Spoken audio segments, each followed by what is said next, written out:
Hi, welcome to Green Party Green TV. I'm Carey Campbell. Green TV, the show that focuses on independent Green Party and Green Party candidates around the world, right here in Virginia and nationwide, and focuses on the Green New Deal positive solutions, eco jobs for the economy, solar jobs, wind jobs, geothermal jobs, rail jobs. Joining us today on Green TV, Dr. Audrey Clement, longtime leader in Virginia's Green Party and Arlington County School Board candidate, endorsed by the Independent Green Party of Virginia. And Diane Blay of the Independent Green Party of Virginia. Diane Blay, of course, a history-making figure in 2014 with her son Jerry being on the ballot for Congress. Diane Blay in the 10th Congressional District as an Independent Green Party candidate, and Jerry Blay on the ballot in the 8th Congressional District in Virginia. And with us via Skype, this is Eliot Barron, Louisiana's 5th Congressional District candidate down there. So welcome all to the show today. Eliot, let us begin with you, sir. What made you decide to run as a Green Party candidate for Congress in the, I believe y'all call it the Bayou State down there, don't you? Yeah. Or, well, we have a lot of names for it. But there are a lot of bayous and waterways and a river which is not recognized as a river in the Mississippi. And that's an issue that led me to run as a Green Party candidate because we have so much pollution that comes downstream from other parts of the country, and this ever-growing dead zone in the Gulf of Mexico. I mean, everybody knows about the oil spill and the problems that has caused, not just for the people on shore, but of course for the marine life. But we also have this dead zone where there is nothing living. Eliot Barron, now I messed up as a host here, and I apologize to our viewers at Green TV. I should start off. We need to know a little bit about you. Where you born, where you grew up, where'd you get your schooling? Well, I'm an American who was born abroad. My parents were living and working in the United Kingdom, so my birthplace is London, but I have been raised in Louisiana ever since I was an infant. So my father, who comes from central Louisiana, a county for you all, we call them parishes, called Rapides, which is in the district that I'm running for. However, that being my first home, we moved to New Orleans, where there's a lot of work for Louisiana people. And so I grew up technically outside of the district I'm running for, but the Constitution belongs to all of us, not just those rigid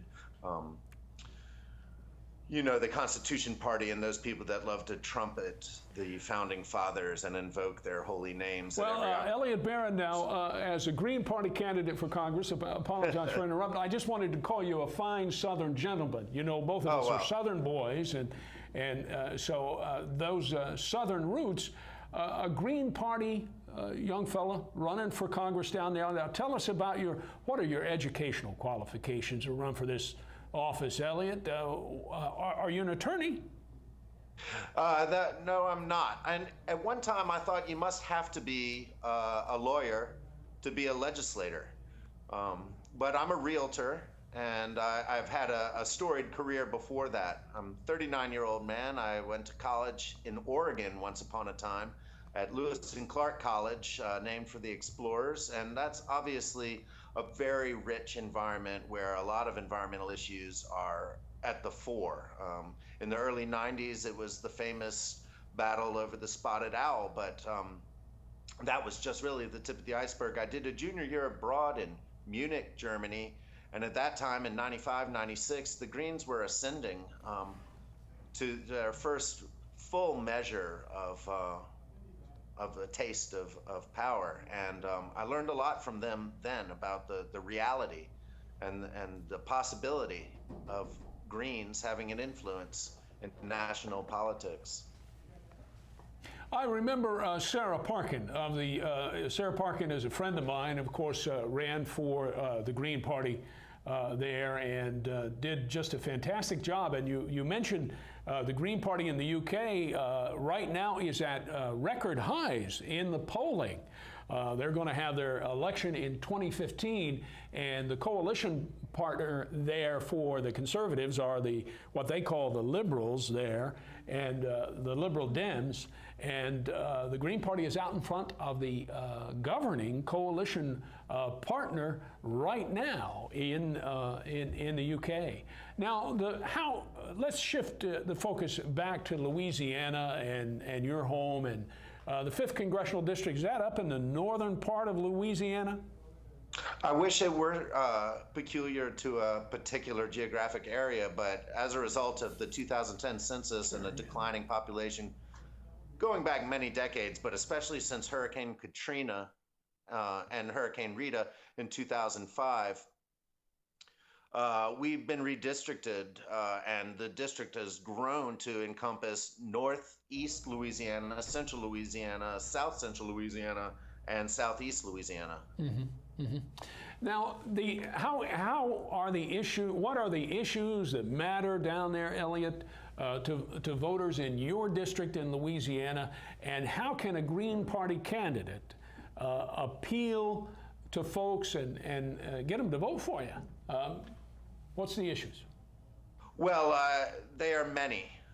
Louisiana is an outpost of colonial activity for the rest of the United States. We produce a lot of oil and agriculture and seafood, and we have known troubles going back not very far with racial dysfunction and struggle and educational attainment, and not to mention environmental degradation from the oil and gas industry particularly, but as I was saying, from farmers even in the Midwest, all of this mineral-rich water coming down a stream to us. So the Green Party speaks really to almost every aspect of life in Louisiana, and to me, it's a no-brainer. A lot of people are very surprised to hear of the Green Party of Louisiana, or they think it's a quixotic kind of a endeavor to go into the rural parts of the state, which are deeply red and religiously conservative. But as I say, the Green New Deal, as you talk about, is a great opportunity for jobs and investment and updating outdated laws, civil liberties, and more. Of course, the environment and rights for women and other marginalized groups. We have a case going right now where a gay married couple is being prevented from adopting, and I think that needs to be allowed to happen, especially as people want to know what to do with unaccompanied minors at the border. I think as a nation we should put our money where our mouth is and adopt these children. If you've just turned in, you're watching Green Party Green TV. Here, I'm Carey Campbell of the Independent Green Party. This is Dr. Audrey Clement, the Green Party, and Diane Blay, Independent Green Party. Eliot Barron is a Green Party candidate in Louisiana, running for Congress, and that's all of us. Dr. Clement, please come in. Now, Eliot, you've met at Green Party events. What question would you like to ask Eliot Barron of the Green Party in Louisiana? Well, I have a question. Diane Blay. I don't know if Eliot remembers me from being in Minnesota, but at the Green Party National Convention. Right, and I was wondering, the training that he got there, has it helped him a lot? Because he and I were both in the same classes together. So there were classes, I don't know if they were classes, but discussion trainings that we had.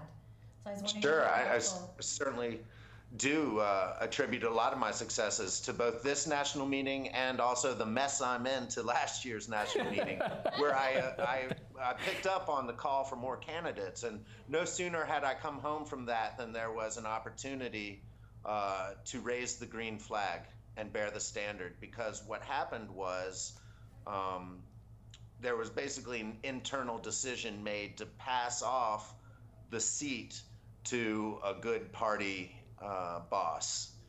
And as I said, this district encompasses 24 of our 64 parishes, and is going to be the home of a huge discovery. It's the Tuscaloosa Shale, and it's being developed, and there's a big fight over fracking taking place, and but it's going to happen, and so we just need to make sure that it happens as carefully as possible, and because our natural resources are all that we have in Louisiana, because we're known to be so poor and behind in many standards. Well, as a Green Party candidate, Eliot, as I would imagine that the renewable energies of wind, solar, the geothermal, there are a great many of those resources in Louisiana. Is that As a matter of fact, there's a lot of focus on renewables. However, there's also a lot of resistance, and so for that reason, again, the Green Party is imperative. You must have candidates. If I could, Eliot, shift the conversation, because we have Dr. Clement here, who often served as a Virginia delegate of the Green Party to the National Green Party. And you hear in the media much discussion of 2016 politics. Of course, it'd be great if we'd get through the other 2015 first. Some of the Green Party, possible Green Party candidates for president that I have seen out there are, there's a Ready for Jill. Dr. Jill Stein was the Green Party nomination in 2012. So the possibility that Dr. Stein may run. U.S. Senator, the independent from Vermont, there's a Green Party group out there trying to draft him. And there are various other possibilities out there. Now, go ahead. Well, I just think Bernie Sanders would be great personally too, but Jill has shown her, she went so strong in the last campaign, and I think she really would be great in this one too. So it's. Dr. Audrey Clement, Green Party, the most influential Green Party person at this table when it comes to presidential nominees. Who do I favor? Or just talk to us about it. All right, I'm going to tell you what I favor, and then that will determine who I favor. I recently learned that any presidential candidate can begin raising money to get on the ballot in January of 2015 under current FEC rules. Now, this is not a big deal, I guess, with corporate party candidates, because they don't have to do ballot access. They are usually assured a ballot line in every state. However, Green Party candidates are not. Now, the big difficulty in 2012 was that our presidential candidate, Jill Stein, did not really begin raising money until at least January of 2016. She spent most of the year raising money for ballot access, and then found it impossible to campaign. Now, I want to jumpstart this process by having our prospective presidential candidates raising money for ballot access beginning 2 months from now. All right. And this would be not only serve a tactical purpose, namely to get our candidates on the ballot in every state, but it would also represent a strategic coup, because it would enable us to use existing law to subvert the corporate parties. Or would you say change, influence, to put it in a positive? Well, in other words, it would be totally legal. I mean, they couldn't stop us. The law is on the books. It says that we can start raising money. And if we can get our candidate on the ballot in 2015 in every state, then this candidate would be enabled to campaign as a viable presidential candidate. I was very impressed, having seen all of the Green Party candidates since Ralph Nader ran in '96. Of course, let's list them. It was Ralph Nader in '96, Ralph Nader in 2000, with Winona LaDuke on the ballot for vice president as the Green Party candidate. 2004 was Patricia Helen LaMarche and David Cobb as the Green Party team. 2008, Cynthia McKinney and the lovely Rosa Clemente. And 2012, the Green Party candidates were for president and vice president, Dr. Jill Stein and Sherry Hunkela. Dr. Stein, of all those Green Party campaigns, and all of them very praiseworthy, seemed to me to be the most inclusive, the one with optimism and the Green New Deal platform was absolutely impressive. Eliot, what are your thoughts? Technical difficulties. Yeah, we've got you now, Eliot. Go ahead. I can hear you. The question was? Okay, so we're talking about Green Party national politics, Eliot, and who out there might make a great Green Party candidate for president in 2016. Dr. Clement just explained to us that she's advocating that whoever the Green Party candidates are, that they get out of the gates in January 1st. That's right, Dr. Clement? That's right. And start fundraising in 2015. Now, Diane Blay suggested U.S. Senator Independent of Vermont, Bernie Sanders, would make a great Green Party candidate. Of course, there are websites out there for it. Dr. Jill Stein, there's a Ready for Dr. Jill Stein website out there advocating that she run. And of course, some of us are big fans of the three-time independent mayor of New York, Mike Bloomberg. Who do you think will lead the Green Party to victory?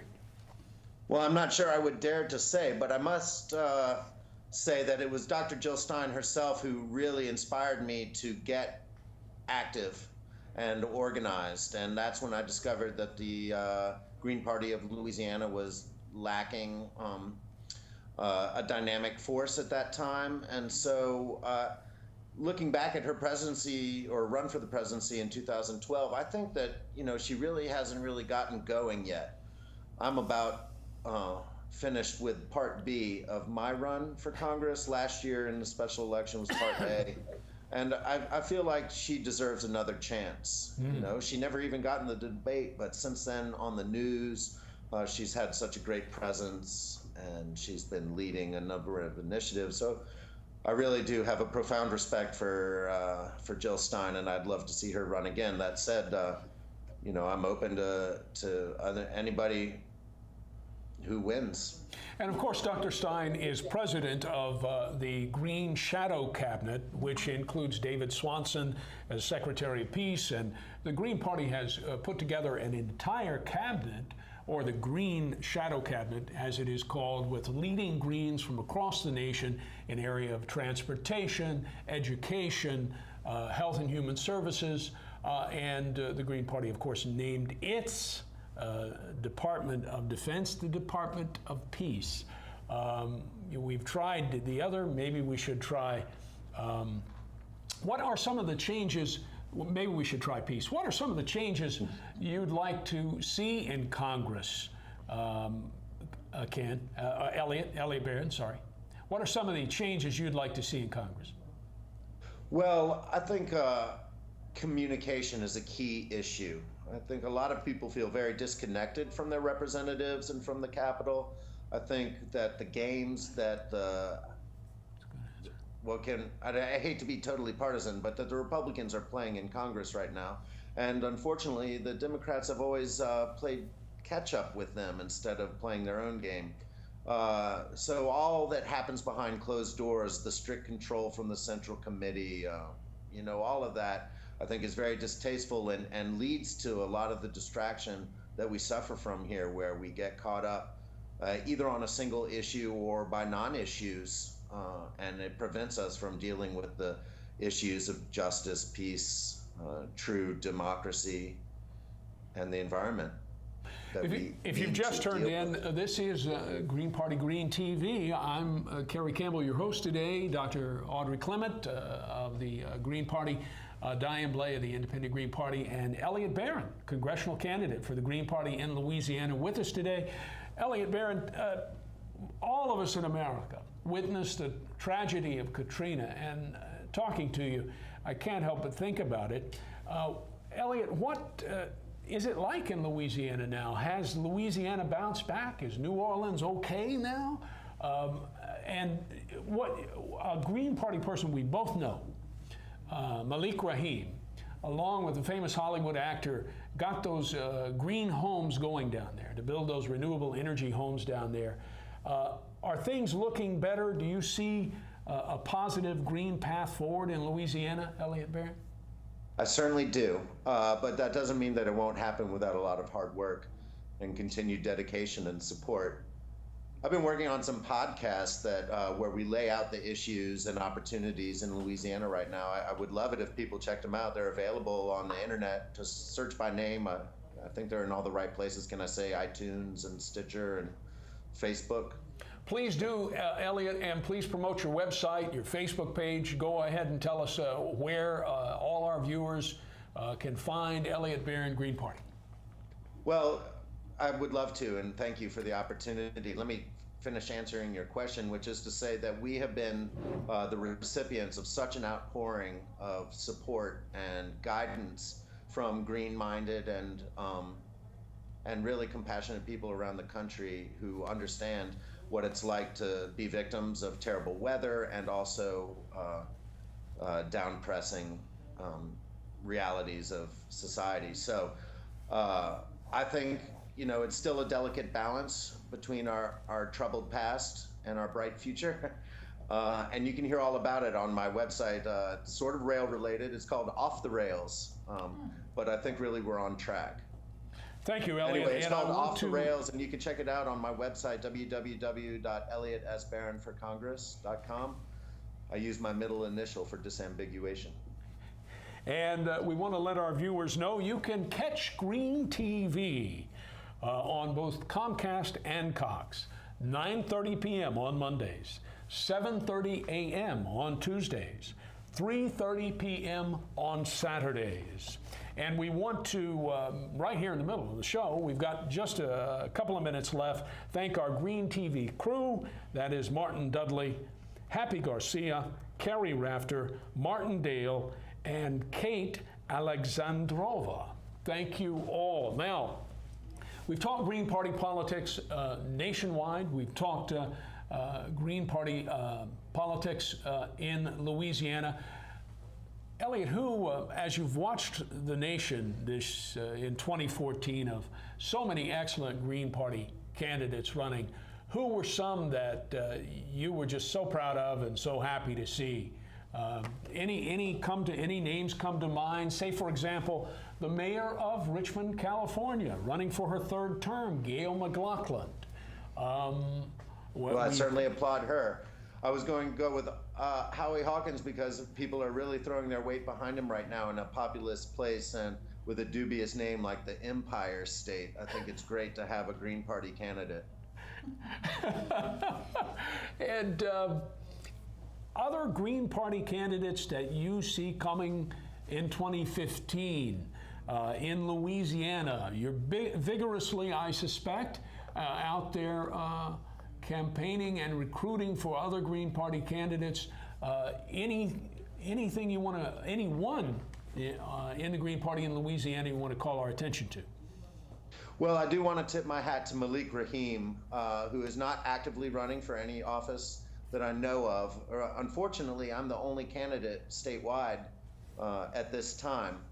But he was a leader who acted while others waited. That was his slogan, a leader who acts while others wait. And I just was very inspired by that, cast a vote for him most certainly, and wore his t-shirt to the Bush Presidential Library, which got me some looks, I'll tell you what. We have an amazing emblem here for our Green Party. It's an angry pelican arising, from the mandala of life / the oil-tainted waters of the Gulf. And I really want everybody to know that we need help in Louisiana. This is a critical battleground state. We don't get any respect for any of that because we're not a swing state electorally. But name your issue and we live it. And at the same time, a lot of the things that we experience are on behalf of the rest of the world. For instance, the low wages that our service industry employees try to live on. You're talking here with three people who consider themselves Green Party conservatives. When you talk about the federal budget, in 2014, the total federal government spent $3.5 trillion, ran a federal deficit of $485 billion, spent $605 billion on military spending. Eliot Barron, how would you, as a Green Party candidate elected to Congress, change that budget? Well, it would certainly, the military budget, do you mean, or just Well, the I mean, the overall? overall federal budget, but that is, of course, the number 2 budget item. The second largest spending in the U.S. federal government is military spending. And of course, Right you are. So, I mean, certainly it's worth scrutinizing those contracts. You know, everybody wants to give the welfare, the recipients of social welfare grief for driving our nation to ruin, but I really think it's people that get overpaid to, say, build a wall across a desert, or to be the sole contractor responsible for cleaning up a whole-scale devastation of a city or region, as we saw after the storm. And these were all contracts that were managed through the Federal Emergency Management Agency or the Department of Defense. I don't want to say the H word, but I would like to see some people lose their contracts and their sort of monopoly player status. I would like to see education get a larger share of the budget, and I certainly think we need to maybe not be as generous to oil and gas or some of the other industries which receive such in many ways mind-blowing subsidies. yes. Eliot Barron, you're a kind and Southern gentleman, as we remarked earlier in the show. We're at just about a minute to go, folks. We're almost out of time. Dr. Audrey Clement, a Green Party member, independent Green Party candidate endorsed. You've got like 20 seconds to say whatever you want. Well, I would say that the Green Party, for those who are cynical of it, have a monopoly on the most important issue confronting the world today, and that's called climate change. Diane Blay, 20 seconds. What I like about the Green Party is it has so many issues, not just environment like so many people think, but social issues, the military, the whole budget is, we want changed. I want to thank our Green Party Green TV guest on today's show, Diane Blay, Independent Green Party, Dr. Audrey Clement, Green Party, and Louisiana Green Party, Eliot Barron. Thank all of you. Go Green, vote Green. Thank all of you for joining us. Please watch us again next time. I'm Carey Campbell, Green TV.